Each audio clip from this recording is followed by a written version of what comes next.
بسم اللہ الرحمن الرحیم۔ السلام علیکم پیارے دوستو، امید ہے کہ آپ سب خیریت سے ہوں گے۔ یہ اس وقت کا واقعہ ہے جب روئے زمین پر انسانی زندگی ابتدائی حالات میں تھی اور حضرت حوا کے بدن سے ایک لڑکا اور ایک لڑکی پیدا ہوتے تھے۔ ایک ساتھ پیدا ہونے والے لڑکے اور لڑکی کا نکاح دوسری مرتبہ پیدا ہونے والے لڑکے اور لڑکی کے ساتھ کر دیا جاتا تھا۔ حابیل اور قابیل یہ دونوں حضرت آدم علیہ السلام کے بیٹے ہیں۔ جب جوان ہوئے تو دستور کے مطابق حضرت آدم علیہ السلام نے قابیل کا نکاح غازہ کے ساتھ، جو حابیل کے ساتھ پیدا ہوئی تھی، کرنا چاہا، تو قابیل اس بات پر رضامند نہیں ہوا کیونکہ اقلیمہ غازہ کے مقابلے میں زیادہ خوبصورت تھی جو قابیل کے ساتھ پیدا ہوئی تھی۔ حضرت آدم علیہ السلام نے قابیل کو سمجھایا، یہ اللہ کا حکم ہے، لہٰذا تم یہ بات مان لو، اقلیمہ تمہارے ساتھ پیدا ہوئی ہے، اس لیے وہ تیری بہن ہے، اس کے ساتھ تیرا نکاح نہیں ہو سکتا۔ مگر قابیل اپنی بات پر اڑا رہا۔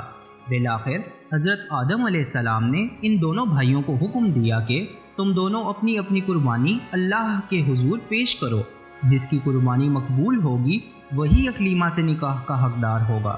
اس زمانے میں قربانی کی مقبولیت کی علامت یہ تھی کہ لوگ اپنی قربانیاں پہاڑ پر رکھ دیتے تھے اور آسمان سے آگ آ کر انہیں کھا جاتی تھی۔ قابیل کھیتی باڑی کرتا تھا اور حابیل جانور پالتا تھا۔ چنانچہ قابیل نے گندم کی بالیاں اور حابیل نے ایک خوبصورت موٹا تازہ مینڈا قربانی کے لیے ایک پہاڑ پر رکھ دیا اور اللہ سے دعا مانگی، یا الہی ہماری قربانی کو قبول فرما۔ آسمان سے آگ آئی اور اس نے حابیل کی قربانی کو کھا لیا۔ قابیل کی قربانی قبول نہیں ہوئی، جس سے قابیل کے دل میں حابیل کے لیے غصہ، حسد اور بغض پیدا ہو گیا اور وہ حابیل سے کہنے لگا، میں تجھے مار ڈالوں گا کیونکہ تیری قربانی قبول ہو گئی ہے۔ حابیل نے قابیل سے کہا، اللہ تعالیٰ پرہیزگاروں کی قربانی قبول کرتا ہے، اگر تو میرے قتل کے لیے مجھ پر ہاتھ اٹھائے گا تو میں تجھ پر ہاتھ نہیں اٹھاؤں گا کیونکہ میں اللہ سے ڈرتا ہوں۔ قربانی دے کر دونوں بھائی حضرت آدم علیہ السلام کے پاس آئے۔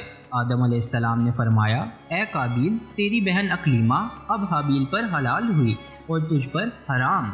قابیل اب مایوس ہو چکا تھا کہ اقلیمہ اس کے نکاح میں نہیں آ سکتی، اس لیے وہ حابیل کو مارنے کی تدبیر میں رہنے لگا۔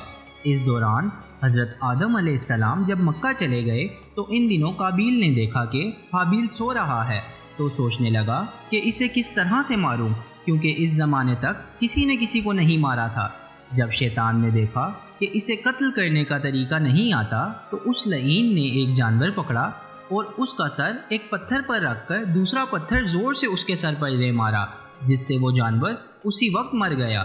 یہ ترکیب دیکھ کر قابیل نے اپنے بھائی حابیل کے ساتھ یہی کیا اور زمین پر سے ایک پتھر اٹھا کر حابیل کے سر پر دے مارا اور بے گناہ بھائی حابیل کو قتل کر دیا۔ حابیل کے قتل کے بعد قابیل یہ سوچ کر بے حد پریشان ہوا، اب اس کی لاش کا کیا کرے؟ یہ روئے زمین پر کسی انسان کا یہ پہلا قتل تھا، کیونکہ اس سے پہلے کوئی آدمی مرا ہی نہیں تھا۔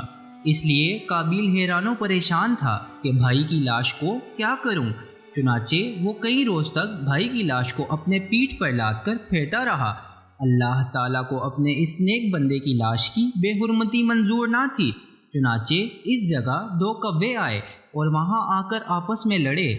ایک نے دوسرے کو مار ڈالا، پھر زندہ کوے نے اپنی چونچ اور پنجوں سے زمین میں گڑھا کھود کر اس میں اسے مرے ہوئے کوے کو ڈال کر مٹی سے دبا دیا۔ کوے کو دیکھ کر قابیل اپنے اوپر ملامت کرنے لگا کہ میں اس کوے سے بھی گیا گزرا ہوں کہ اتنا بھی نہ کر سکا۔ اس طرح قابیل کو معلوم ہوا کہ حابیل کی لاش کو زمین میں گڑھا کھود کر دفن کر دینا چاہیے۔ چنانچہ اس نے ایک گڑھا کھود کر اس میں اپنے بھائی حابیل کی لاش کو دفن کر دیا۔ جب حضرت آدم علیہ السلام مکہ سے واپس آئے اور حابیل کو نہ پایا تو اس کو بہت تلاش کیا مگر وہ نہ ملا۔ لوگوں سے پوچھنے لگے، کسی نے جواب دیا کہ حابیل کچھ دنوں سے نامعلوم ہے۔ حضرت آدم علیہ السلام نے حابیل کے صدمے میں کھانا پینا اور سونا سب ترک کر دیا اور شب و روز حابیل کے غم میں رہنے لگے۔ ایک روز آپ نے خواب کی حالت میں دیکھا کہ حابیل الغیاث الغیاث اے بدر اے بدر پکار رہا ہے۔ حضرت آدم علیہ السلام نیند سے چونک کر اٹھے اور زار زار رونے لگے۔ اسی وقت حضرت جبرائیل علیہ السلام آئے اور حضرت آدم علیہ السلام اور حضرت حوا کو حابیل کی قبر پر لے گئے۔ حضرت آدم علیہ السلام اور حضرت حوا نے قبر کھود کر حابیل کو دیکھا کہ اس کا مغز نکلا ہوا ہے اور وہ خون سے آلودہ ہو رہا ہے۔ یہ حال دیکھ کر آپ علیہ السلام دونوں بہت روئے اور حابیل کی لاش کو ایک تابوت میں بند کر اپنے مکان میں لا کر دفن کر دیا۔ اس وقت آپ علیہ السلام کے 120 بیٹے تھے، جن میں سے سوائے حابیل کے کوئی نہیں مرا تھا۔